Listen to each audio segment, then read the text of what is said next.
The Friday Rugby Preview with Stuart Cameron.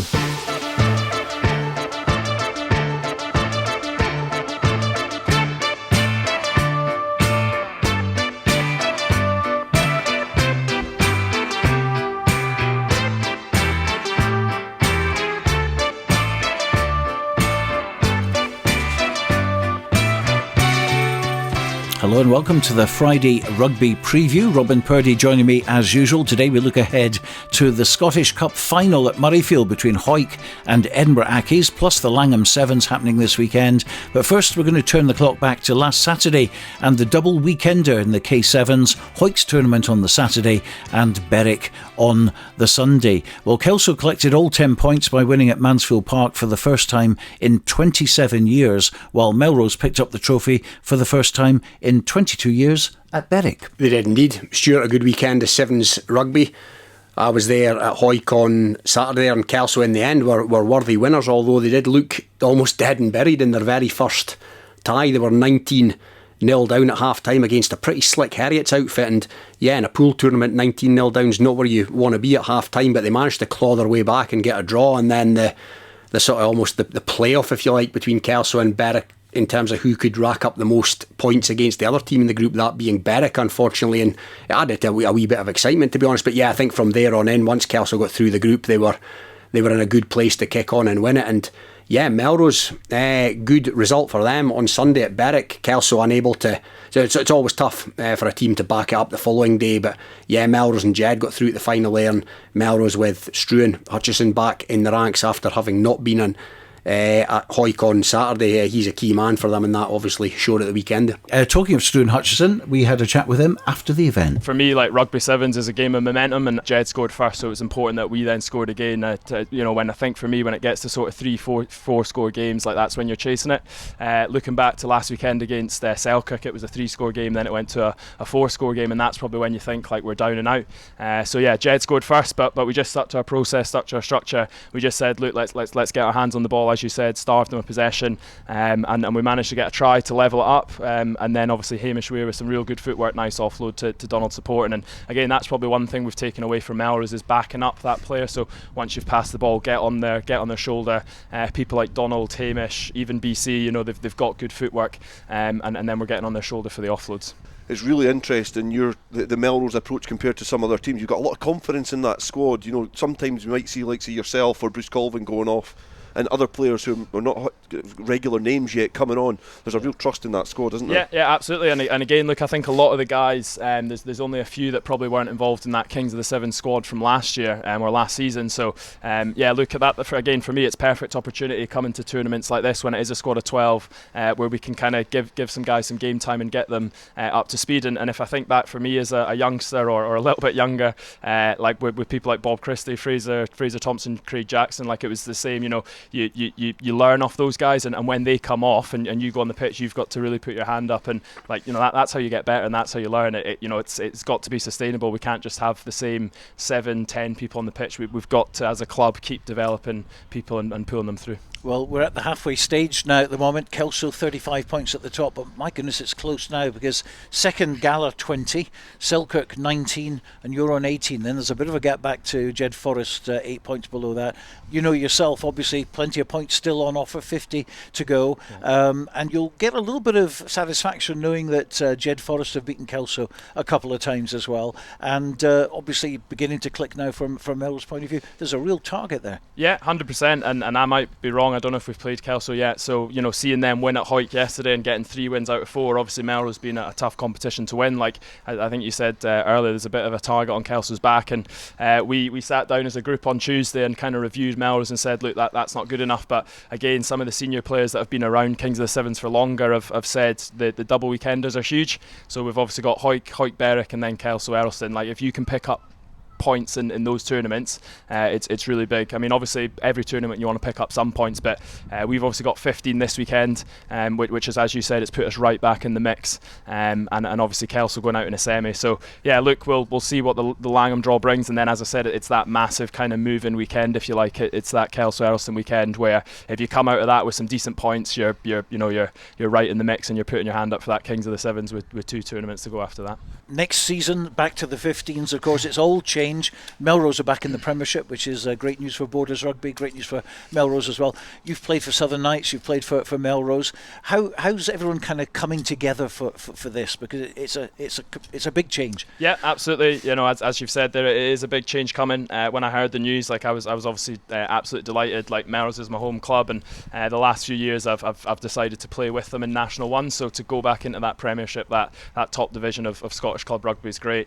You know, in terms of like Knights and Melrose coming together, you know, the Knights are now right into their sprint season, so they'll probably, you know, take care of that over the next sort of 6, 7, 8 weeks, however long that goes on for. And then I'm sure, you know, people like Rob Moffat, Director Rugby, Ian Chisholm, Scott White will hopefully be having some conversations looking ahead to next season. Again, if I bring it back to Melrose and us, you know, we've got Kings of the Sevens, we'll focus on that. And then, you know, as I say, kind of the powers above or the people that are running the club will hopefully be having these conversations to prepare. But look, I think we need to have a stronger playing squad as we can next year. There's no doubts about it that it's going to be a step up. I think we finished like 6th or 7th in National 1, so we're under no illusions that we need to get better ourselves as individuals, and we also probably need to strengthen the squad in some key positions if we are going to compete in that Premiership. It's going to be a tough old league with 3 going down, but look, I'm probably getting ahead of myself, but we've got Sevens, then we've got summer, and then I'm like really looking forward to it, exactly, and getting stuck in come like September time when it all kicks off again. Struan Hutchison, always great value when talking to us, providing a really good insight, isn't it, behind the scenes? Yeah, he always speaks really well. Struan, you know, you can set him off on any topic, whether it be 15s, 7s, Super Rugby, whatever, and he'll always give his honest and his well thought out assessment of it all. And yeah, probably no coincidence that he came back into the fold on Sunday and they left with a silverware. Really good player, Struan Hutchison, 7s, 15s, as I say. And, you know, he's probably one of the few, if we're being honest, he's one of the few in the current Melrose club team who could quite comfortably step up to what they're going to have to step up to next season. There's not that many from last season's squad, let's be honest, that could slot right in probably, or they're going to have to go some to be able to, you know, get up to that level, but he gets there day one, no problem. And you've always said this, haven't you, in commentary, that he's been playing below the level that he should be at? Oh yeah, I think so. And I'm on record as saying that on his day, I believe that he's the best player in National 1. You know, here I've got a lot of good players, of course, but I think pound for pound on you know, fit and firing, he's the top player in the division for me. So yeah, he'll slot into that level, no problem at all, because he's been playing below his level, like I say. Well, let's look at events tomorrow. We'll start with the Scottish Cup final between Hawick and Edinburgh Accies, and we're going to hear from Hawick captain Shawn Muir. It's a great occasion to play at Murrayfield and contest the Scottish Cup. Although the Cup's probably divided opinions in the last few years, it's still huge for any player to be playing in this game on the main pitch, so we're extremely looking forward to it. It's also the start of a massive few weeks for the club. Looking forward to Accies. They've hit a bit of form the last few weeks and they've been very impressive in their wins against Heriots and Marsh, so we're not taking them lightly. We know the game they'll bring. They'll look to throw the ball about and play some nice rugby, but look, we've had 2 close games with them this year and they've arguably got their strongest team on the park now, so key men back, so we're under no illusions how tough it's going to be. We are massively confident in our ability and our team will have on the park. I'm quite confident we'll get the correct result come Saturday evening. I think they're more than ready to go out and do the business tomorrow night. Yeah, by the sounds of things, based on what Shawn said there, they are, you know, they're a class team, Hawick, and they have been now for a good 2 and a bit years, and yeah, they can go into this ultra confident. Accies, based on results against Hawick in the last couple of years, Accies have probably, you know, if I was to sit down and really study it and look at over the course of the 2 seasons, points for and points against for Hawick against any opposition, Accies are probably the team that are closest to Hawick, if that makes some kind of sense. You know, this season it was 20 points to 15 at Rayburn Place, it was 26-16 at Mansfield, and there was a close game in there last season as well, and Accies just have a half decent look about them at the moment. I think they had 9 guys starting for Edinburgh when they gave the South a wee bit of a torrid time in that first half in the Inter-District Championship, and you know, backs such as Robbie Chalmers and Kent and Armstrong, good scrum half, Richie, the whole front row. Carl Davis back for Super Rugby, he's a good player, and you know, they've got Jamie Soule in there as well. Jamie Soule, there was the last ever club game, it's going to be what servant he's been to the Accies.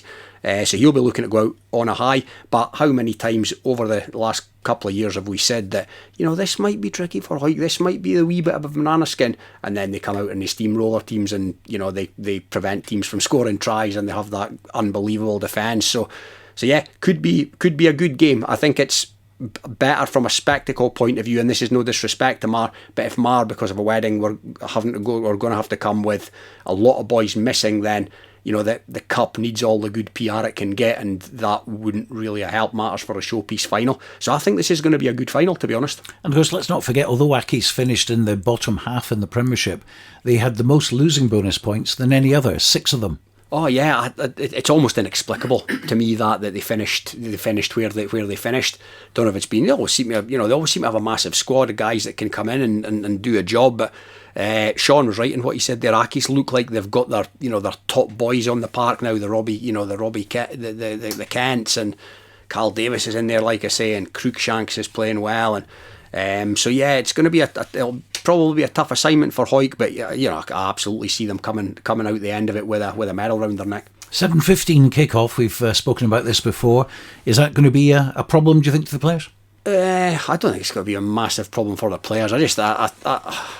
I think it's not ideal, to be honest. From a supporter's point of view, the showpiece of the day shouldn't be at 7:15. In my opinion, it should be somewhere about 4 o'clock. And then if you have to have games after it, then that's the way it often goes in these types of days. So yeah, that's not right for me. I don't know if that's a TV thing, because I believe that the women's final is on TV and the men's final's not. Don't know what that's all about. Would like to see what kind of outcry there'd be if the shoe was on the other foot and they only showed the men's. But there you go. I'd like to think that as an event, it'll be a better occasion as it was last year. We were there last year, and I thought it was a bit of a shambles, to be honest. I thought it was a bit disrespectful to the clubs involved, just how badly put on it was. Changing room debacle, all that kind of stuff. So I'm hoping all that's been taken on board from a feedback point of view, and teams like Accies and Hawick and all the teams on the day will get the day out that they deserve. Well, on to the Langham Sevens. You'll be there with Ewan Welsh looking after that one. Here is the draw. It's Pool A, Gala, Peebles and Berwick. Pool B, Selkirk, Kelso and Watsonians. Pool C, Heriots, Jedforest and Edinburgh Accies. And Pool D, Langham, the President's Seven. We always love to see them. And they're replacing Hawick, of course, for obvious reasons. And Melrose. What about that? Yeah, I can see Gala. I was impressed by Gala at Hawick last week. I can see them progressing from Pool A, particularly if Mitchell's back fit. Selkirk and Kelso, that's a tough one. I really fancied Selkirk for the remainder of all the tournaments, but then Andrew Grant City wasn't available last week, I believe, or whether he was injured last Saturday, so that was a blow. And then Cottrell's probably on his day at the moment. In current form, he's probably the player of the circuit. Back from Super Rugby, he doesn't run, he glides. So yeah, and he got a dull one. So I don't know if he'll be fit this weekend, and that hampered Selkirk a wee bit last week as well. But yeah, that's going to be a good pool, because Watsonians are in the no mugs category as well. Heriots could come up the rail on this one under the radar, and they were unbeaten at Hawick and put 61 points on Berwick, drew with Kelso, and didn't qualify into the semis. Yes, that's right. And they should have beat Kelso in that first game. They'll be disappointed not to have won that. And they looked impressive. They've got some frontliners in there now, and they've got Liam Steele, ex-Scotland Sevens player. He's kind of running the Sevens show from a coaching perspective, I believe. So, some good players in there. Kutsuna, the Japanese, he's a good player at 15s, really good skill set, and he was a good player at Hawick on Saturday. Pool D, of course, you would certainly put your money on Melrose. Langham, obviously, being the home side, will throw everything at it. But with the President's Seven in there as well, Langham could well pick up 3 points. Yeah, I imagine they will. The smart money would be on Melrose to come through that reigning champions. Melrose as well, they'll be looking to progress from that group, absolutely. Well, in other news, Berwick have confirmed Paul Pringle is taking over at the club as head coach, with Colin Young stepping down due to work commitments, but he'll still be around the club for certain, giving advice and helping out as well. So changes at Berwick, and a pretty obvious one as well. The rest of the coaching setup will be officially announced after the Sevens season. Also, Paulo Ferreira is the new director of rugby at Jedforest. Stuart Johnson moving into the head coach role at the club, following similar roles at Melrose, Hawick and Gala. We've got a short clip from Paulo, though, who had this to say. Yeah, I'm really excited for the new challenge. I'm sure it's not going to be easy and I have a lot to learn, but I'm looking forward to working with the new coaching team and the players and hopefully bring Jed back to its winning ways. There we are, short and sweet. Paulo Ferreira. And Jono, he's down south at the moment with work. He's about to go on holiday, but I caught up with him yesterday on the phone for a wee chat. I applied for it, saw the advertisement go out initially, then it got extended, and I toed and froed with the idea about going back into coaching. I had a chat with a couple of people that had been involved previously, ex-coaches, etc., and got some really good feedback about the club. So decided to put in the application, and went through that process and got offered the role. The last time I saw you, you were actually refereeing. Yes, I was, roped into that by Ian Hurd when I finished coaching. He's very persuasive, that man. Yes, he is very persuasive. I was, just kept my hand in a little bit, got me a run about. I actually quite enjoyed the refereeing for 12 months, but it also just gave me a bit of flexibility because it wasn't every weekend, and just allowed me to take a step back a little bit and have a bit of time away from the coaching environment, but still keep your hand in rugby. And actually gave me a different perspective at times of coaching and the game. So that was good. I was going to ask you about that because obviously as a player and as a coach in the past, referees sometimes aren't always your best friend, and then all of a sudden you become one and you see it from the other point of view. It's just a different perspective on things. Like I said, just about the way that players actually speak to referees at times, and that's obviously something that I'll be can take that experience back in now into a coaching environment. It's quite funny how the way players speak to you as a referee, that it does get you offside a little bit. So yeah, it's something that certainly be working on now down at Jed in terms of keeping referees on side and treating them with the respect that refs always deserve. But it's hard at times when you get frustrated with decisions, but it's just how you react to that. It was enjoyable, certainly learned a lot from it, and you see a few ideas as well that come out of it to take into a coaching role, just especially regarding the new tackle height laws. You see it from a different point of view as a referee. So that's something that certainly we're taking down to Jed and trying to enforce and not give us away as many penalties with that torso up tackle height. I think I'm right in saying you'll become the first person who's actually coached 4 Borders clubs. You've obviously been involved with Melrose, Hawick during COVID, of course, which was a very difficult period for everybody, and of course Gala was your last head coach gig. So plenty of experience on the Borders scene there. Yeah, I didn't realise that in terms of coaches. Obviously, in terms of the Hawick bit, as you say, it was during COVID, so there was no games. It was purely just taking some sessions, which a lot of it weren't even rugby and game related because the season getting put back. So I wouldn't class that as a full-on coaching role in terms of rugby, etc. But no, I'm certainly looking at bringing what I've learned over the sort of time at Melrose and time at Gala, and obviously got a lot of time in National 1, which is where Jed now are. So it's a tough league, but it'll be hard with 3 down this season. But Jed have got the group of players there that they should not be anywhere near even the bottom of the Premiership, not winning the game with the experience and the talent they've got there. I think they've just lost the way a little bit. So no, as I say, it'll be a tough season, but it should be quite rewarding as well if we get it right. Yeah, it's certainly a big challenge, isn't it? Because, I mean, obviously it's not everyone's cup of tea in terms of taking a team that's just been relegated, that didn't win last season in the league, to turn things round. Obviously, you need a lot of assistance. You've got Paulo Ferreira in there, who's a great club man, a lot of time for Paulo, and Clark Skeldon, people like that, who are all involved in the club, who will certainly be supporting you in what you're doing. Yeah, look, I've had quite a good few meetings down there with their committee, so like Paul Cranston and John Davidson and Billy Grieve, etc. With a bit of feedback on what went wrong last season, and then had a really good chat with the players and then the senior player groups like Clark Skeldon and Gregor Young, Rory Marshall, Robbie Shearer-Gibb, Robert Hogg, etc. I had a really good positive meeting with them, and they were pretty open and honest about where things went wrong last season, so they're totally on board with everything that we're wanting to do this season. And as I say, the playing group's there. Like you say, Paulo's in as director of rugby, great Jed man, great player. Unfortunately, I can't get him to pull the boots back on, but he'll be great to work alongside with Jed. Then we've got Ryan Ormiston coming in as well as a coach who's just back from Melbourne for 11 years. Obviously, he's an ex-Gala man, played at Gala for years. He's been coaching out Melbourne area for the last 11 years and just moved back. So it's good to have him on board. I've worked with him before.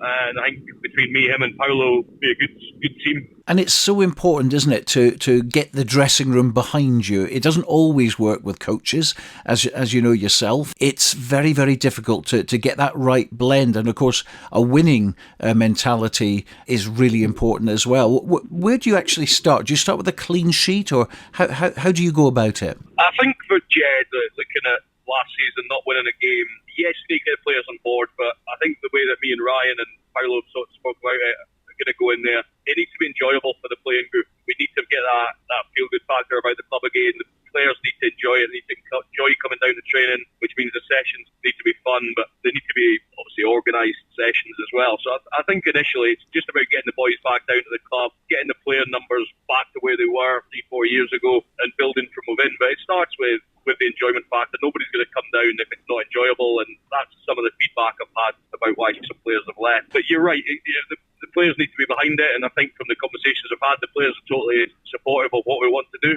It's just now waiting until we start pre-season and showing the players that it's not just words, that we're actually going to follow up with our actions, and we're going to make this enjoyable. It's going to be an enjoyable season, but it's going to be highly rewarding. And as I say, if they buy into it and we get it right, it could be a hugely rewarding season for everybody involved. Last year, one of the coaches was David Grieve, who was always coming on the show, and we always felt a wee bit sorry for him sometimes because he didn't sound a very happy chappy at times, and you could understand that as well. But I think the main problem for him, from his point of view, was the numbers at training. He always felt that more people who are affiliated with Jed could come back on stream and do a little bit more. Is that the impression you got? Yeah, I think it was a hard job last season for David. Like, not winning games, you're going to get a natural drop-off. Obviously, they didn't really get a seconds team out last season, and seconds players that aren't playing rugby are going to go and find rugby elsewhere. So I think there was a whole combination of things that didn't go well last season. I would not fancy being in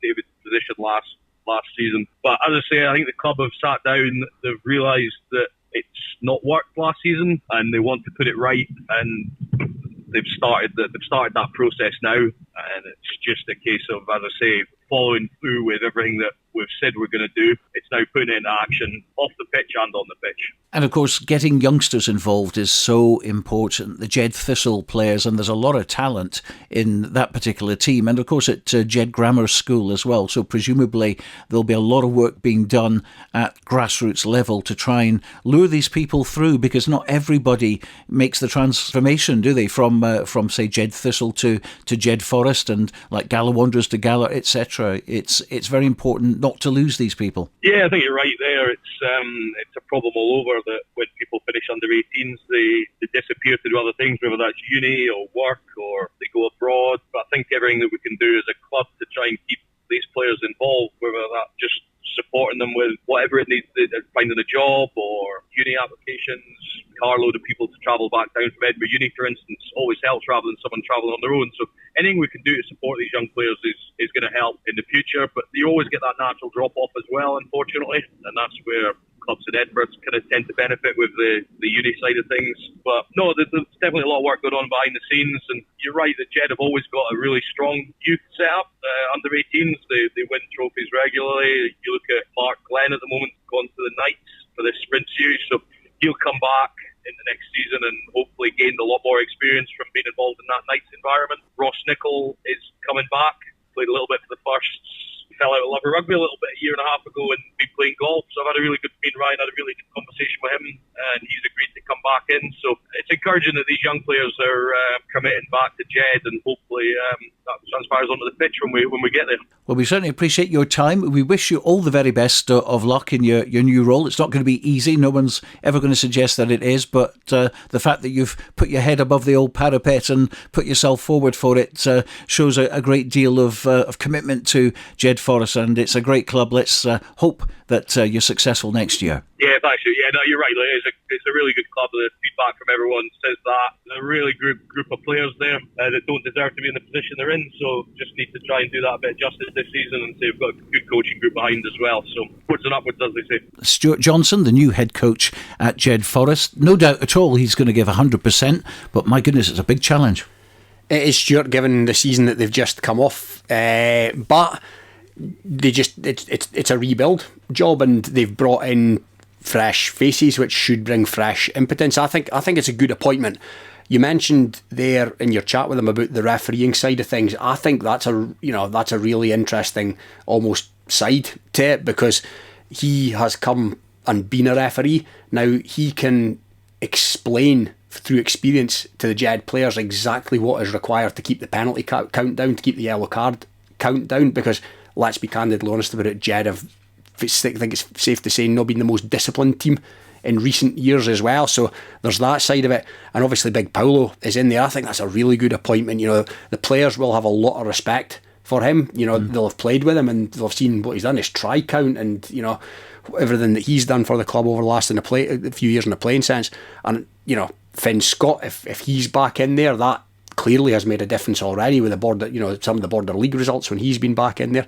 And I think Paulo as well, a director of rugby role has always struck me as being first and foremost, you kind of just need to be a good bloke that people respect and people like, and be on side with people, and I think he's got that in spades as well. So I think that's a really good appointment. And Jono mentioned there Ross Nichol potentially coming back in. I think Finn Scott could be quite key if Jed have his services now that he's back in the country. If Jed have his services next season, it's already been shown when he's came back into border league games and Jed have been more competitive. I don't think that'll just be a coincidence. So yeah, if they've got him, he's playing for the Knights in the sprint at the moment, but if they can get him for next season, then that'll be a big fill-up as well. Well, finally, good news from Walkerburn after last week's statement from the club telling us the club was closing down and their 100th Sevens tournament was cancelled. Much better news came out this week from former president of the club, Andrew Toms. We're delighted to announce that the 2004 Walkerburn Sevens will be held on the 25th of May, a Saturday, 2024. We're delighted that 7 of the teams who were invited to the original Sevens have confirmed that they can definitely come. Those teams are Walkerburn, the Walkerburn Old Crocs, Lismore, Gala YM, Thebans, Pennycook and Earlston. We're currently still waiting for 5 more teams to get back to us. They need to speak to their committees. But we're hopeful that we'll have a full cast of 12 teams ready to play in 4 groups of 3. So on Friday we had a meeting of everyone who was interested in keeping the Walkerburn Sims going, and it involved people from the local community as well as the local rugby community. And there were even some old heads from years gone by who came along to give their experience and their thoughts. A Sevens committee has been formed and we're in the process of, almost from a standing start, getting the Walkerburn Sevens up and running for the 25th.